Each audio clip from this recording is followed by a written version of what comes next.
उन्हें नामदान की दीक्षा देकर उन्हें कृतार्थ किया। और उसके बाद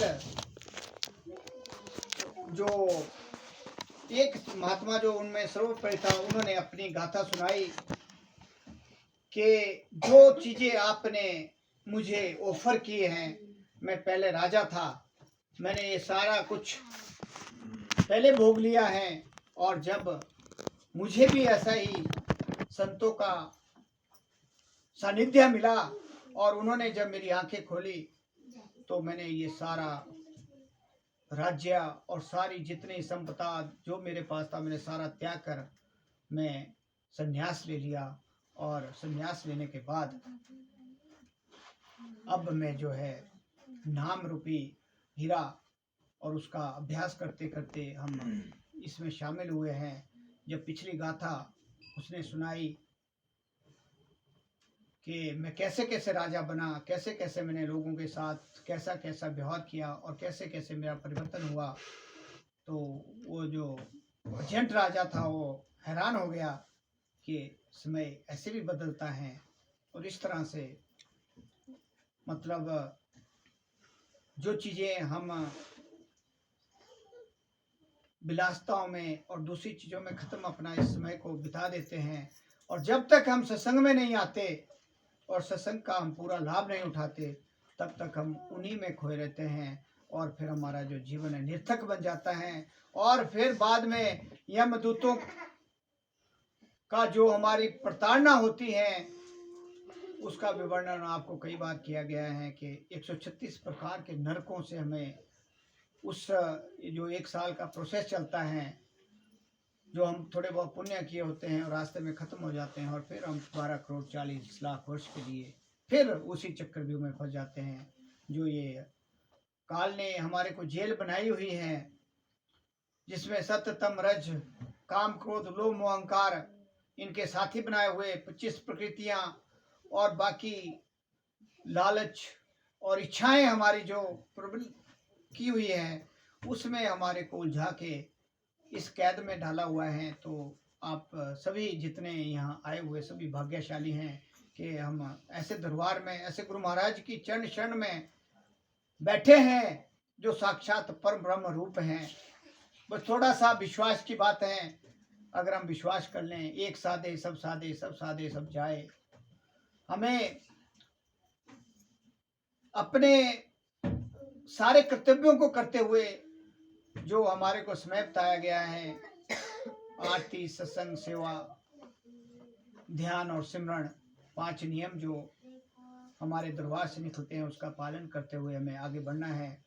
अगर हम अपने कार्य के प्रति और अपने गुरु महाराज के प्रति वफादार और हम पूरी तरह से संकल्पित रहेंगे, तो निश्चय ही हम सब एक दिन जैसे यहाँ बैठे हैं, अपने निज धाम में भी इसी तरह बैठे होंगे, वहाँ परमानंद में होंगे।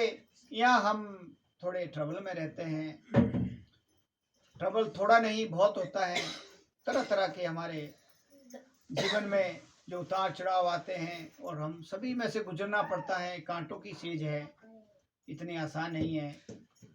जैसे नानक जी कहते हैं कि नानक दुखिया सब संसार, सुखी केवल जो नाम आधार। पूरा संसार, जिस घर को भी देखो वहाँ दुख ही दुख है। चारों तरफ से हमारा चक्रव्यूह बना हुआ है, कहीं ना कहीं से कांटे ही कांटे आ रहे हैं और आते रहेंगे। हमें अपना काम करते रहना है, वो आते रहेंगे जाते रहेंगे, क्योंकि कोई भी चीज़ परमानेंट नहीं है संसार में। ना इंसान परमानेंट है, ना ही ये सारा जितना भी ताना बाना इस संसार का बना हुआ है, इसका परमानेंस कोई नहीं है। तो हमें गुरु महाराज की चरण शरण में पूरा ध्यान लगाकर जो ये अमूल्य सांसें हमें मिली हैं, जैसे कबीर जी कहते हैं कि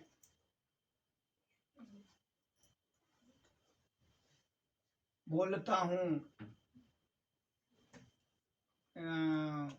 हूँ कि क्या ऐसा है कुछ के कहाँ बजाऊं ढोल, सांस खाली जात श्वासें खाली जात हैं, 3 लोक का मोल।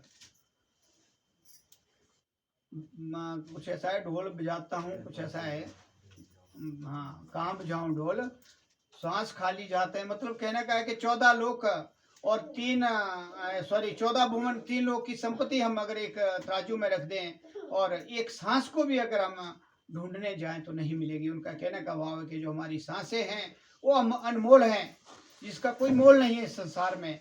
कहता हूँ कहीं जात हूँ, कहाँ बजाऊं ढोल, सांसें खाली जात हैं, 3 लोक का मोल, ऐसे कुछ शब्द हैं उनके। तो इसलिए हमारी जो सांसें हैं ये गिन गिन के मिली हैं। जिस दिन हम इस संसार में आए उस दिन से चालू हो चुका है हमारा जो एटीएम है, और कब एटीएम बंद हो जाए इसका किसी को भरोसा नहीं। कल अभी बता रहे थे कि एक दफ्तर में परसों ड्यूटी दी, तो कल शाम को एक साइंटिस्ट थे, हार्ट अटैक पड़ा और वहीं डेथ हो गई सेकेंडों में। तो ऐसे ही हमारा जीवन है, कोई पता नहीं कब ये प्राण पखेरु हो जाते हैं।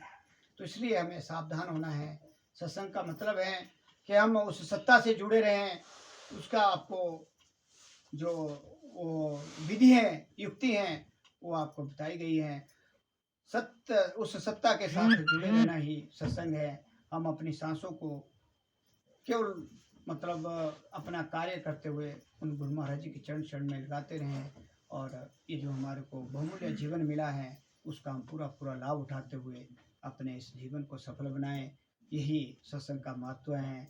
और मैं फिर सभी को, जितने भी यहाँ आए हुए हैं, सभी को एक बार फिर से आप सभी का धन्यवाद करते हुए अपने संत राम जी की फैमिली और इन सभी परिवार को गुरु महाराज जी की तरफ से शुभकामनाएं कि जो भी जिस विचार से भी इन्होंने आज ये रखा, जो किया, वो पूर्ण हो और इनकी मनोकामना पूरी करते हुए सारे परिवार में सुख शांति मिले, और सभी अपने कार्य में और अपने इस सत्संग रूपी प्रयाग को आगे बढ़ाते और उस मुकाम में पहुँचे जहाँ हमने जाना है।